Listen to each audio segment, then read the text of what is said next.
Hər birinizi xoş gördük. Mən təlimçi Qasımova Kifayət.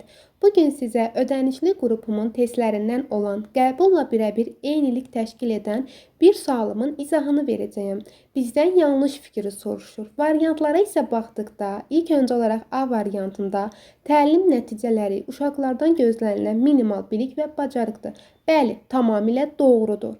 B variantı effektiv təlim məşğələsinin əsas şərtlərindən də biri tərbiyəçinin təlim nəticələrini həyata keçirməsidir. Bəli, təlim nəticəsini həyata keçirən tərbiyəçi müəllimdir, mənimsəyən isə uşaqlardır. C variantı həftəlik məşğələni planlaşdırarkən ilk addım təlim nəticəsini dəqiq müəyyənləşdirməlidir. Bəli, tamamilə doğrudur. Çünki biz məqsədimizi SMART abreviaturasına əsasən qururuq və bu zaman SMART-ın S-sı, yəni spesifikliyi, dəqiqliyi, aydınlığı və konkretliyi qorunur.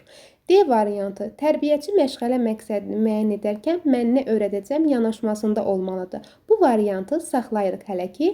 E variantı tərbiyəçi məşğələ məqsədini müəyyən edərkən uşaqlarda hansı bacarıqları inkişaf etdirəcəm yanaşmasında olmalıdır. D və E variantına baxdıqda müəllimələr ikisi də bir-birinə zidd olan variantlardır ki, E variantında tamamilə doğru fikir qeyd olunub. Çünki tərbiyəçi müəllim olaraq mən uşaqlarda hansı bacarıqları inkişaf etdirəcəm, uşaqları inkişafa istiqamətləndirmək üçün nələrdən istifadə edə bilərəm, hansı formadan, hansı üsul və vasitələrdən istifadə edə bilərəm ki, onlar inkişafa istiqamətlənsin yanaşmasında olmalıdır. Lakin mən nə öyrədəcəyim yanaşmasında qətiyyən bu yanaşmada olmaq olmaz. Çünki müəllimin konstruktiv bacarığının olmadığını göstərir və eyni zamanda nə öyrədəcəyim yanaşması müəllimə zidd olan bir kəlmədir. Bunun üçün də variantımız D variantıdır.